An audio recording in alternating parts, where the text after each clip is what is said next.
Watch out, Poopy.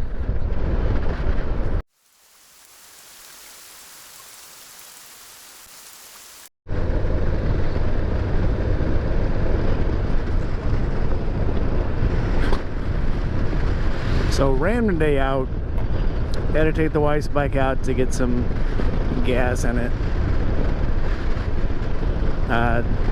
The thing gets such good gas mileage, it barely burns any fuel. So still trying to burn the old gas out of it. Won't hurt to put in some new gas. Watch out, Poopy.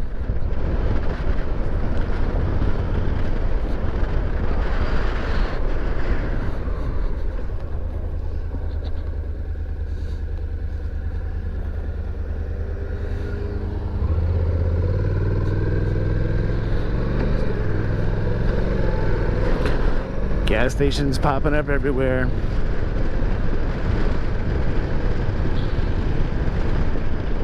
I'm gonna go ahead and put her in sport mode since we're trying to burn gas out of it.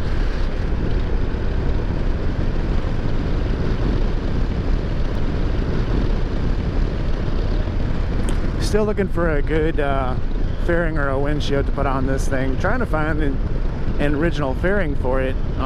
Can't find them anywhere. You can find the windshields for the fairings all over the damn place, but not the fairing itself. Dead possums on the side of the road. It is officially spring. Oh, there's two. Spring's here for good. Can throw away the winter coat.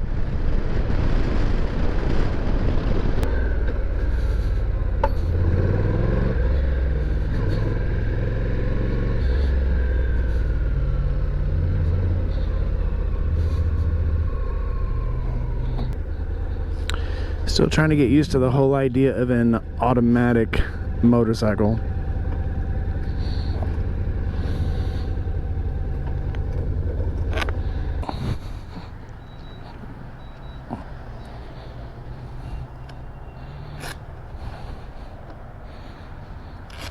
Also planning on putting a tail on here.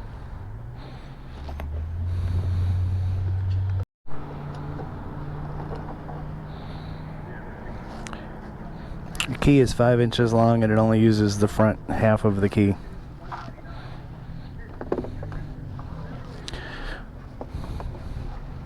Does give you a cool place to put the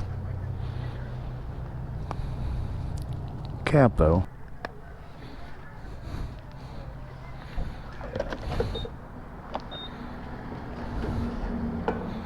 It's a Honda. It takes the cheap stuff.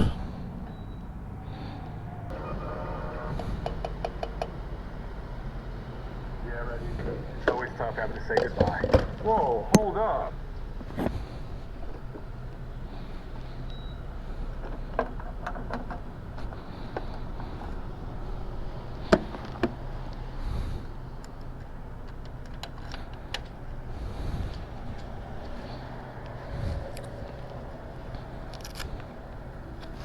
The Grand America has a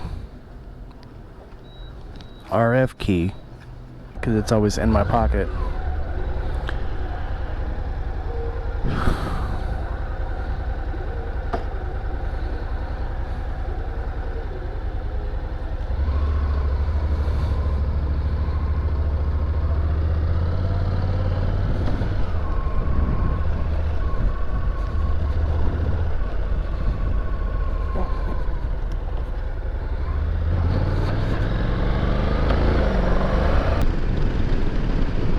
Smell people out cutting their grass.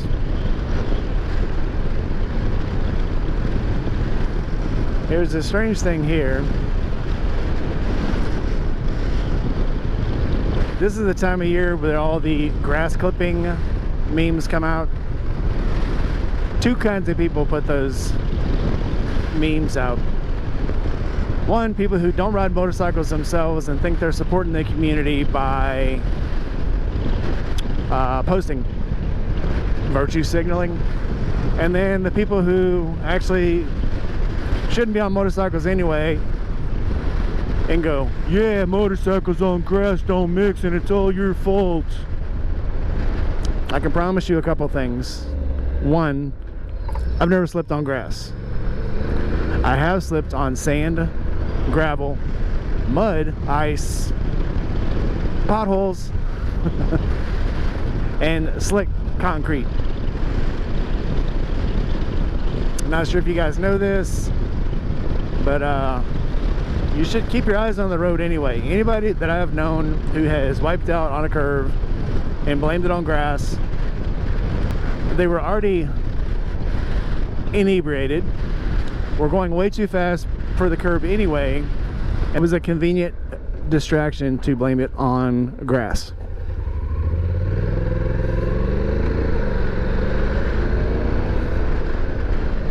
I'm not saying the grass couldn't have played a part of it, but anybody who's ever gone through a motorcycle class, any kind of class, any driving class, you drive for the conditions of the road. If it's raining, you slow down.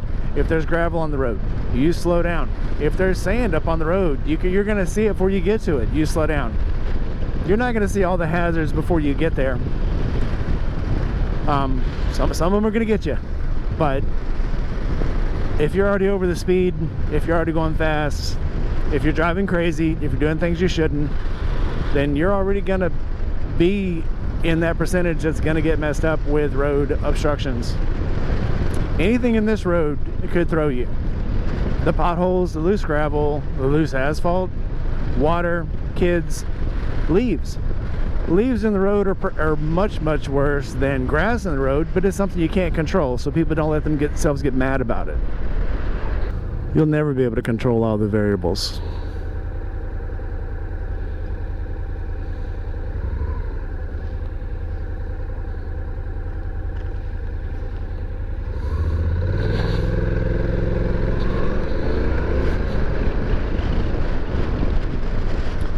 It is a nice day,